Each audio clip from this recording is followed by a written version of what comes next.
Hello नमस्ते learners. आज हम देखने जा रहे हैं डिफरेंट एडमिनिस्ट्रेटिव बॉडीज़ जो ड्रग्स एंड कॉस्मेटिक एक्ट 1940 में मेंशन्ड है।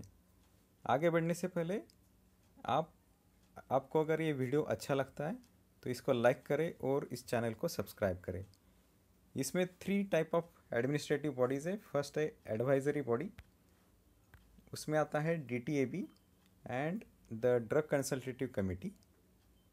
सेकंड है एनालिटिकल बॉडीज़, इसमें आता है central drug laboratories and drug laboratories in the state and the government analyst who controls those laboratories.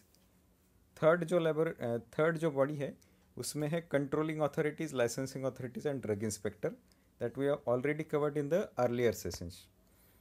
Next हम देखेंगे ड्रग टेक्निकल एडवाइजरी बॉडी और board, which is important as far as the theory as well as competitive exams are concerned.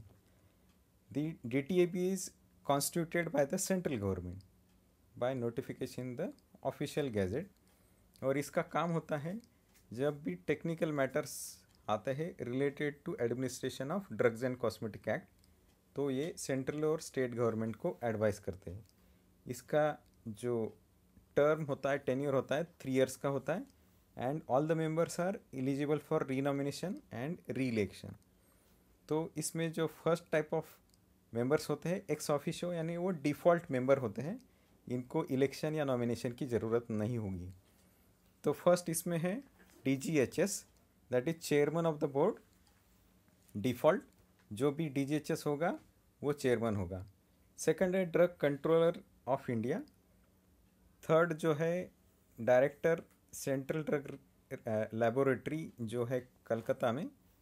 Fourth है कसौली में जो central research institute CRI है उसका director. Fifth जो है वो है IVRI, that is Indian veterinary research institute Izatnagar का director. Sixth central research institute Lucknow, उसका डायरेक्टर।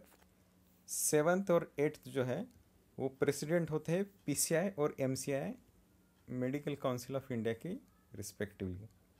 ओके, नेक्स्ट जो कैटेगरी है उसमें नॉमिनेटेड मेंबर्स है जिसको सेंट्रल गवर्नमेंट नॉमिनेट करता है।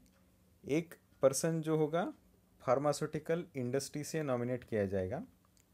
2 लोग सेंट्रल गवर्नमेंट ही नॉमिनेट करेगा, लेकिन वो जो लोग हैं वो ड्रग कंट्रोल के इंचार्ज होंगे स्टेट में, और 2 गवर्नमेंट एनालिस्ट जो नॉमिनेट करेगा सेंट्रल गवर्नमेंट।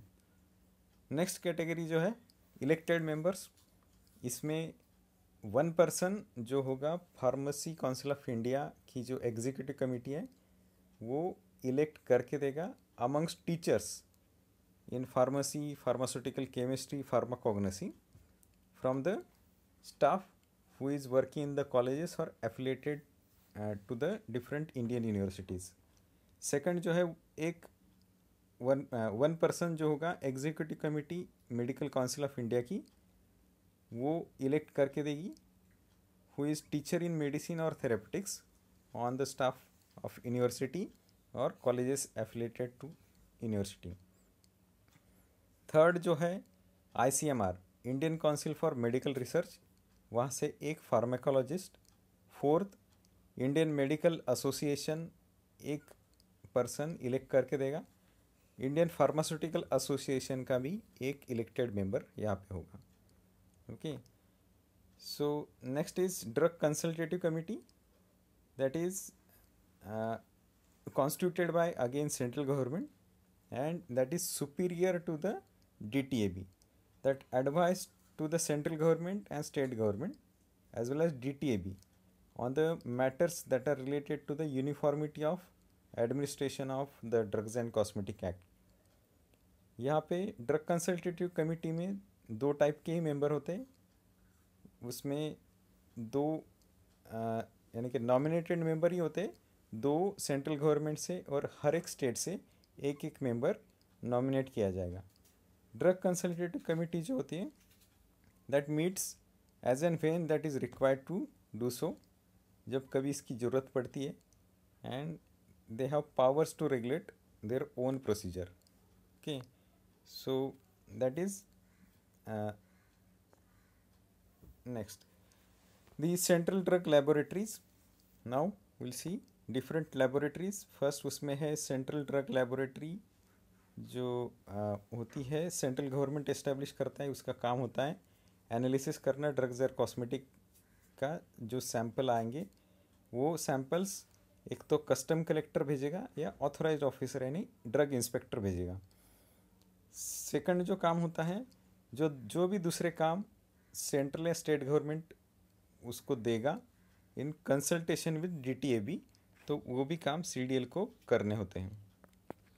तो इसमें है फर्स्ट जो सेंट्रल रिसर्च इंस्टीट्यूट कसौली में है, वहाँ पे sera, vaccines, toxins, antigen, antisera, solutions of protein for injection, sterilize, ligature, suture, bacteriophages, इसका एनालिसिस होता है। पोली वैक्सीन के related polio vaccine testing laboratory वहीं पे है, तो उसका जो डिप्टी डायरेक्टर एंड हेड जो होगा वो पूरी पोली वैक्सीन का एनालिसिस के रिलेटेड ऑथोराइज्ड होगा। नेक्स्ट जो है इंडियन वेटरनरी रिसर्च इंस्टीट्यूट, ये दो जगह पे है, इज्जत नगर और मुक्तेश्वर। तो यहाँ पे वेटरनरी यूज़ के लिए एंटीसीरा वैक्सीन, डायग्नोस्टिक, एंटीजन और टॉक्साइड्स जो होंगे उसका एनालिसिस और टेस्टिंग होगा। इंडियन फार्माकोपेल लेबोरेटरी जो गाज़ियाबाद में, यहाँ पे कॉन्डोम्स और जो बाकी डिवाइसेस होंगी उसके रिलेटेड, तो उसका टेस्टिंग होगा। नेक्स्ट जो है वो है VDRL, that is venereal disease reference laboratory antigen, उसके रिलेटेड एग्जामिनेशन होता है। दी सीरोलॉजिस्ट एंड केमिकल एग्जामिनर, कलकत्ता में इसका ऑफिस है। सेंट्रल ड्रग टेस्टिंग लेबोरेटरी जो थाना मुंबई में है, तो यहाँ पे IUD या IUCD, that is intrauterine contraceptive devices and fallope rings, इसका टेस्टिंग एनालिसिस होता है। जो नेक्स्ट है related to human blood products and components for of blood and as well as the freedom from the HIV antibodies is tested at 3 different institutes. इसमें first जो है national institute of communicable diseases, department of microbiology, Delhi में है। Second जो है national institute of virology, Poona में है। और थर्ड जो है वेल्लोर में कॉलेज है, centre of advance research in virology, Christian medical college. Okay. Next homoeopathic medicine जो होंगे उसके रिलेटेड एनालिसिस और टेस्टिंग होगा। होम्योपैथिक फार्माकोपिया लेबोरेटरी, वो गाज़ियाबाद में ही है। Next related to blood grouping reagents, diagnostic kits, HIV, hepatitis B surface antigen, hepatitis C virus, इसके रिलेटेड टेस्टिंग एनालिसिस जो होगा national institute of biologicals Noida में होगा। और and that is all about the administrative bodies. Okay, thank you.